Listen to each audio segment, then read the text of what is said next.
Hello and welcome to another video, and this video today is going to be how to take the tank off of an R1100GS.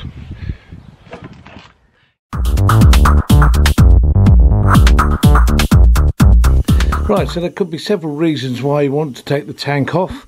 Change the fuel pump, change the battery, access anything that's underneath the tank. But obviously you've got to take the tank off before you can do any of those. So this is going to show you how to take the tank off, and in this video as well, or maybe even another video, I might make another video of it, I am going to take the fuel pump out, I am going to change the battery. So any of those things that you want to do, you should be able to get the information from this video. Now the first thing you've got to do is, how much fuel's in it? Yeah, typical, innit? You wouldn't have to remove the tank unless, of course, there was a full tank of fuel in it. So the first thing we've got to do, unless you're, you know, super strong, or you're practicing how to be a strong man from Alcatraz, you're going to have to suck the fuel out of the tap. Well, out of the top, should I say, not the tap, you dick. So yeah, this is the first thing. Draining the fuel tank. So, open the cap,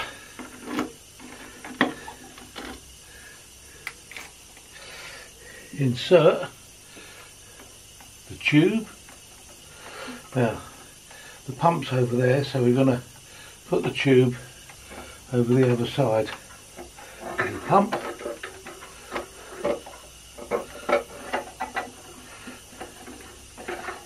Well, the tube's in.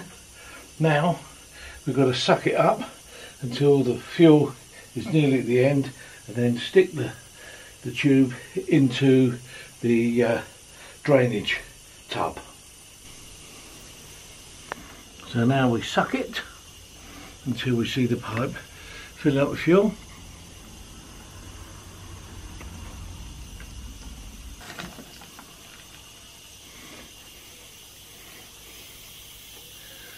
And then we hope that fills up with fuel.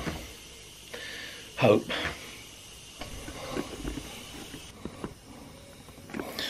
Once that's done, then we've got to take the pipes off. So we just clip this little cover off.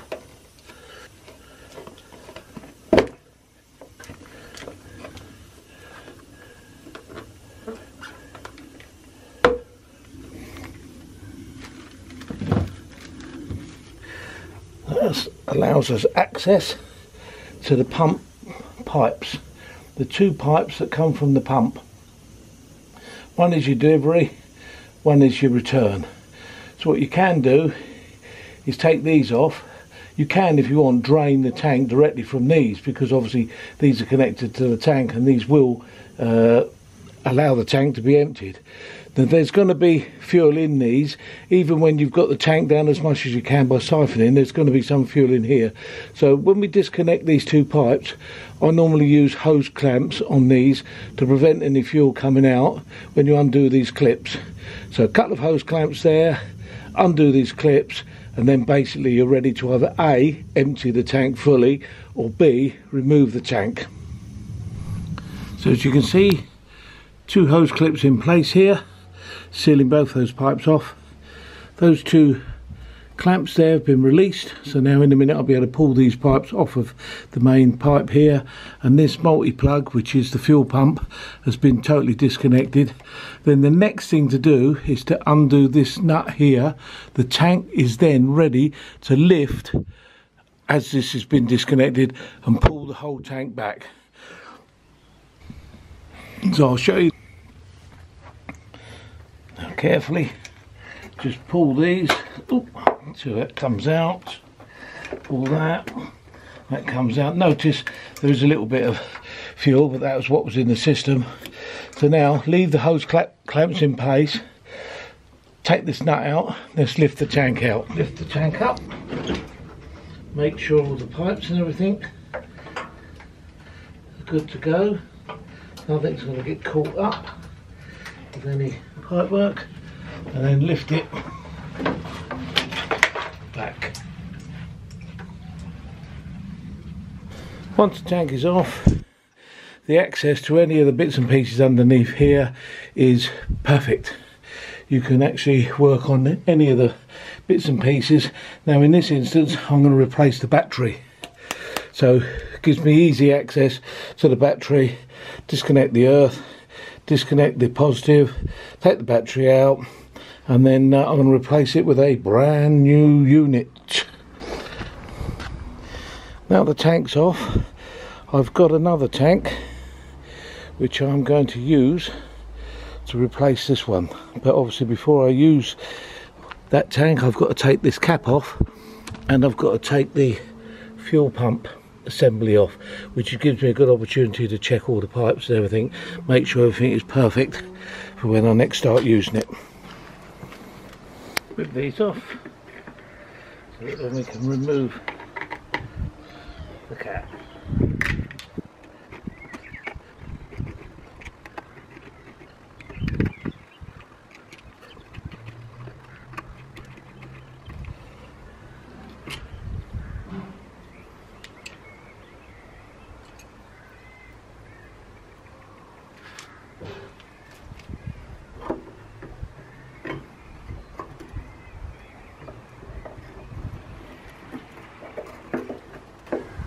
Here you find the two hoses which must be removed, so then you can remove this and that rubber O-ring, which is an integral part of the cap.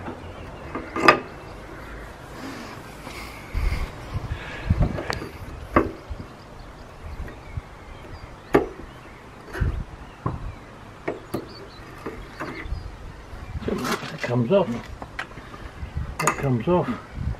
These two pipes will come off when we take the fuel pump off. Fuel pump plate. Fuel pump plate is retained by these nuts, so we've got to take these nuts off.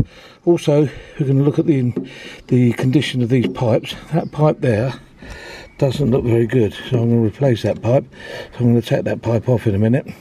That's going to be replaced. So there's the two drain pipes that go to the down to vent, and they connect to the ones on the cap that we've just disconnected. So I'm going to undo these bolts, then take this out.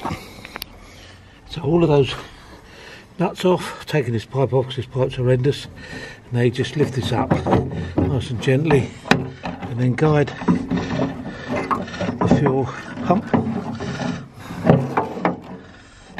out of the tank. There's those two pipes that was connected to the cap. There's still loads of fuel in the tank, but that is the fuel pipe. The fuel pump.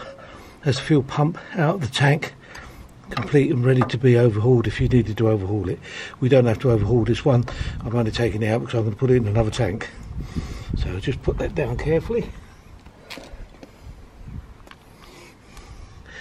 Recover the O-ring, because that's an important seal. Without that it's going to leak like billio. And obviously we need to get the remains of that fuel out of the tank, and then this tank then is bone dry and then can go to its next destination. So there you go then, that's how you take the tank off. And as you could see from the video, I'm actually going to replace the tank and the battery. But what I'm going to do another video which shows you that actually being done, the replacement of both the fuel pump into another tank, and then refitting the tank and replacing the battery. So hopefully you've enjoyed that video, and see you soon. Take care. Bye.